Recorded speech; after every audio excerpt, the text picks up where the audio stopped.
Hi everyone, I'm Russ. I'm Mark. This is a spirited endeavor. Priming the Pump edition. That's right. Okay, so we're going to do some fun whiskeys today. Yes, we are. Yeah, so bourbon. We're going back to some bourbons. Yeah. Tonight we're going to go with a new one here. Yes, we are. Yeah, so this is the Contradiction. Okay. And well, with a name like that. yeah, Contradiction bourbon. So this is a blend of straight bourbon whiskeys, 46% ABV. Oh. Yeah. A blend of whiskeys. A blend of whiskeys. Okay. Well, we've had good luck with blends, actually. Yeah, we really have. Provided their master distiller is, somewhat awake and everything like that, they can usually put together something pretty awesome. Yeah. I'm really curious about that then.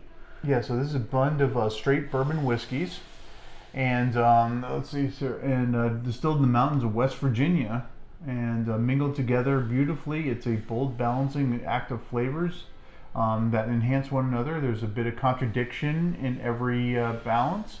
So that sounds promising. And this one is batch 454, and it was bottled by James. All right. Well, let's see if James was up to the task. All right, let's get into it. So I think this is our first West Virginia whiskey. Yeah, I think so. So really excited to try this one. Yeah.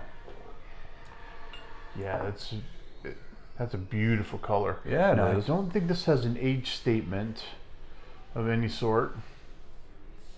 Yeah, not that I noticed. Yeah, not that I see. Oh, and synthetic cork.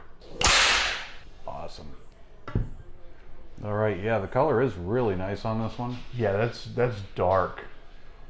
That spent a little time in the barrel. Yeah, definitely. And West Virginia has pretty decent seasons too. Yes, they do. Nice oils too. Yeah.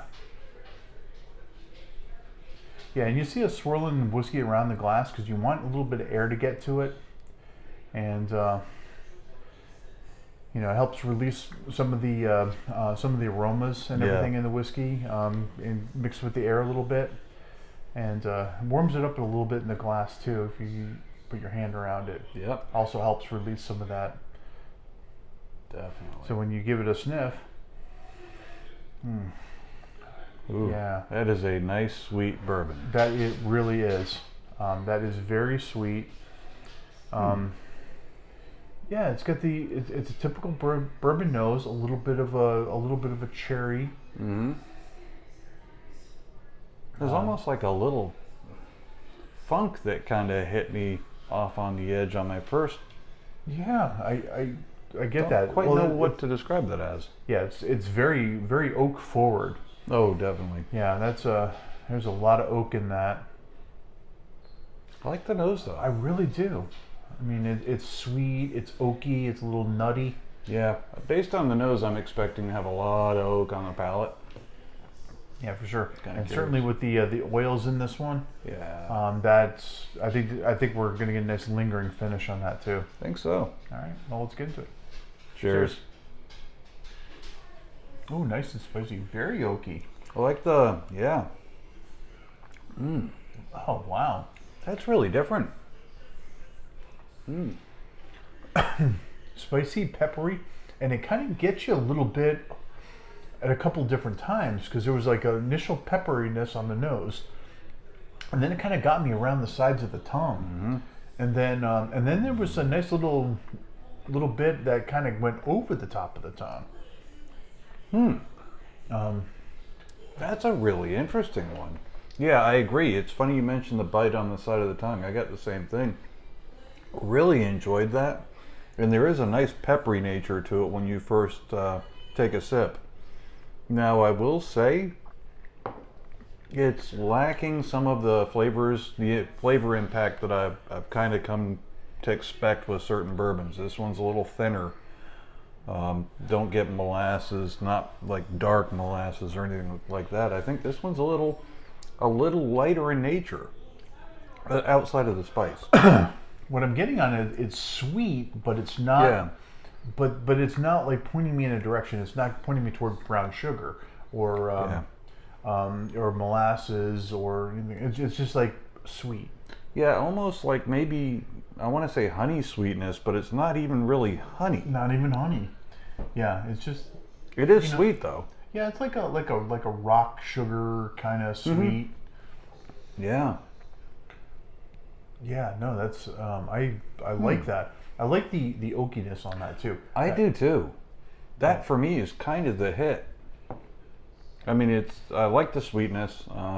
Personally, I would like that it was, tied to something in particular, but it's just enjoyable as is.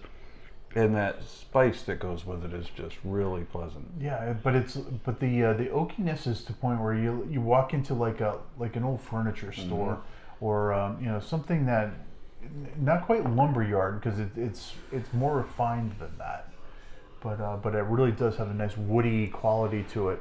Yeah, no, I would agree with that. Yeah, that for me is the star of the show. Absolutely. Interesting. Not the direction I thought that was going to go. No, not at all. I didn't quite know what to expect and everything, but I was thinking something that maybe had like a little fruitiness to it. Yeah. This doesn't have that at all. No.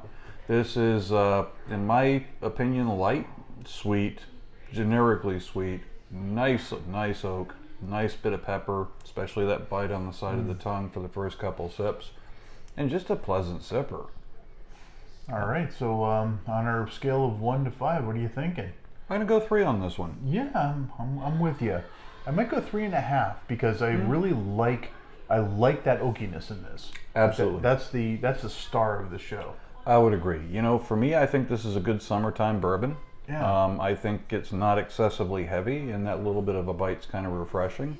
And the oak is really well done on this one. If you're looking for something dark and moody, this is not it. No, this is bright. Yeah. And even though the whiskey's dark and everything, it presents much brighter than Agreed. Yeah, it definitely took me by surprise, but really cool whiskey. Well, awesome. Well, thanks for joining us, everyone. I hope you had a good time. Yeah, we sure did. Take care. I'll catch you on the next one. Bye. Yeah, wow, that did not go the direction I thought it was going to go.